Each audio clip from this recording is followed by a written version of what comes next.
बिस्मिल्लाहिर्रहमानिर्रहीम। अस्सलामु अलैकुम वरहमतुल्लाह। उम्मीद करता हूँ आप खैरियत से होंगे। मैं हूँ काशिफ महमूद और क्वेश्चन एंड आंसर के जो हमने सेशन स्टार्ट किए हैं उसमें सवालात इतने हैं कि मुझे तो लग रहा है कि अब मज़ीद बाकी वीडियोस बनाने की कोई ज़रूरत नहीं, आप सबके क्वेश्चंस का जवाब ही देता रहूँ। तो इससे फ़ायदा भी हो रहा है, बहुत से लोगों के कमेंट्स भी आ रहे हैं। आप भी कमेंट कीजिए अगर आपको फ़ायदा हो रहा है या आपको लगता है कि ऐसी ही वीडियोस बननी चाहिए। तो उसमें फिर मैं ये सोच रहा था कि जैसे ही एक वीडियो के 1000 व्यूज़ हों तो हम नेक्स्ट वीडियो अपलोड कर दें, और हर दफ़ा नए क्वेश्चंस हैं। अभी मैंने जो हमारा दूसरा सेशन था उसके कमेंट्स हैं तकरीबन 50 के करीब, और मैं जो बेसिक मसाइल, एक तरह के 4-5 लोगों के मसले हैं तो उसको एक मसला एक कमेंट में जो है वो एक वीडियो में दे रहा हूँ। मतलब ये कि तकरीबन 10 से 15 कमेंट्स एक वीडियो में हम उनके वो मसाइल बताते हैं और उसके जवाब हम बताते हैं। तो इस तरह एक सेशन के आगे 3-4 सेशन बन रहे हैं, और मुझे लगता है ये सिलसिला ऐसे ही बढ़ता रहा तो आपके कमेंट्स का एक एक हफ़्ते बाद आपको जवाब मिलेगा। लेकिन इंशाल्लाह ऐसा होगा नहीं, मैं इंशाल्लाह वीडियो ज़्यादा बना लिया करूँगा, और दिन में 2-3 वीडियोस बन जाएं तो बहुत इजीली कवर हो जाता है। तो आइए बिला तख़ीर आगाज़ करते हैं। मेरी कोशिश ही होती है आपको मुशक्क़त ना हो, कम ही हो। सबसे पहला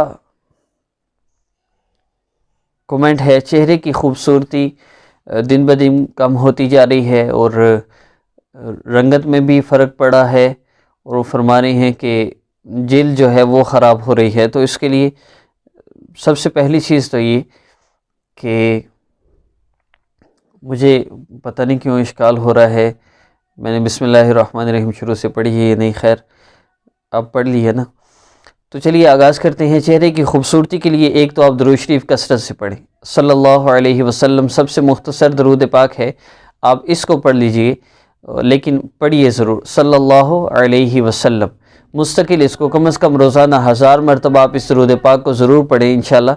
एक तो इससे आपको फ़ायदा होगा, दूसरा आप कोशिश कीजिए किसी आप मेडिकल स्पेशलिस्ट को भी चेक करवा सकते हैं अगर ज़्यादा मसला है।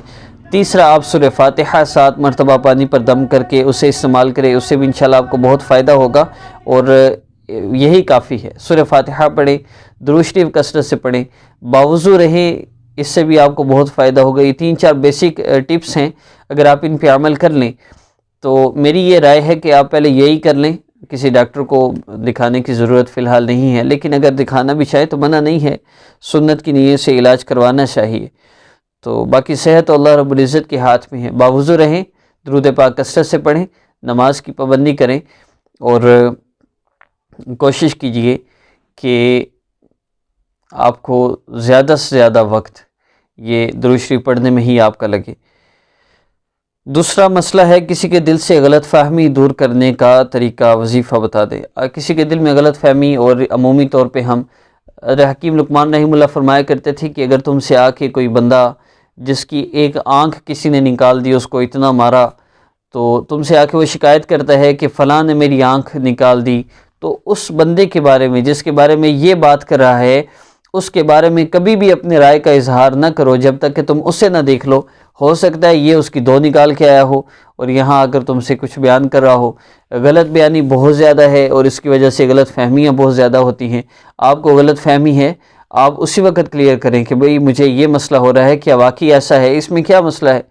रिश्तों को जोड़ने के लिए, एक दूसरे को आपस में जोड़ने के लिए बहुत मारें खानी पड़ती हैं, अपनी इज़्ज़त नफ्स को भी मजरूह करना पड़ता है, अपनी निगाह अपनी अना को भी झुकाना पड़ता है, मारना पड़ता है, तो बहुत कुछ है।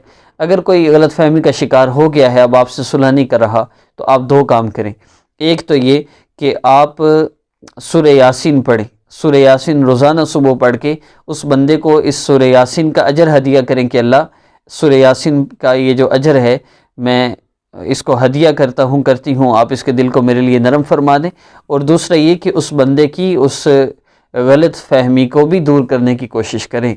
खुद नहीं, आपकी बात नहीं सुनता, किसी के ज़रिए उसको कोशिश कीजिए कि उसकी गलत फहमी दूर हो। अगर ना भी हो फिर भी उसको हकीकत पता चल जाए कि ये सच्चाई है, माने या ना माने फिर उसकी गलती है।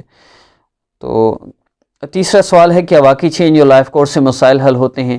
میں پچھلے 2 سال سے یہ کورس کروا رہا ہوں، الحمدللہ جنہوں نے مکمل کورس کیا ہے ان کے تو ہوئے ہیں اور ہوتے ہیں الحمدللہ، کیونکہ اللہ رب العزت کا تعلق بہت زیادہ ملتا ہے۔ فرما رہے ہیں گھر کا فرد ناراض ہو کر جا رہا ہو تو اسے کیسے روکیں؟ سب سے پہلی چیز ناراضگی کی وجہ کیا ہے؟ جائز وجہ ہے تو پھر اس میں سارے ایک دوسرے سارے مل کے بیٹھ کے کوشش کریں۔ مثال کے طور پہ کہتا ہے کہ میں نے شادی کرنی ہے، وہاں نہیں کرتے تو میں گھر چھوڑ کے جا رہا ہوں، تو ایس صورت میں آپ دیکھیں کیا کیا ایسے رشتہ کرنا بہتر ہے یا نہیں۔ تو پہلی بات تو یہ کہ مسئلے کو سالو کرنے کی کوشش کی جائے۔ دوسرا یہ کہ یا حفیظ یا اللہ اور یا رقیب یا اللہ، اللہ رب العزت کا اسم مبارک، یہ 2 اسماء مبارکہ 70 مرتبہ دونوں کو پڑھ کے آپ پانی پر دم کر کے اس کو پلائیں، انشاءاللہ نہیں جائے گا۔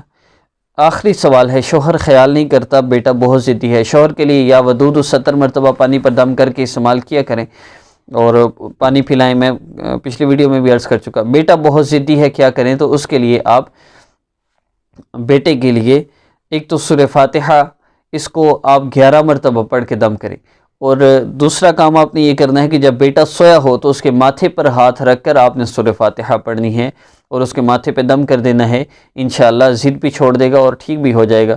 آج کے کویسچن بس اتنے ہی، ایپیسوڈ نمبر 3 کے دوسرے پارٹ میں آپ کے ساتھ تھا، اور ابھی مزید کومنٹس ہیں اسی ایپیسوڈ کے۔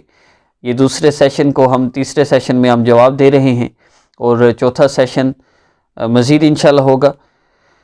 آپ اپنے کمنٹس میں میسیج کر سکتے ہیں، انشاءاللہ آپ کے کمنٹس کا جواب دیا جائے گا، اور کوشش کیجئے کہ اپنے سوشل میڈیا نیٹ ورکس جتنے بھی ہیں، واٹس ایپ وغیرہ، ٹویٹر، فیس بک پہ ہمارے اس ویڈیو کے لنک کو ضرور شیئر کیجئے، ویڈیو کو لائک کیجئے، ہمارے چینل کو سبسکرائب کیجئے۔ آپ کی وجہ سے بہت سے لوگوں کو فائدہ ہوگا، تو ضرور ایک شیئر ضرور کر دیں، اور لائک بھی کیجئے ویڈیو کو، اور جو آپ کا مسئلہ ہے وہ بھی ہمیں ضرور بتائیے، انشاءاللہ آپ کو جواب دیا جائے گا۔ السلام علیکم۔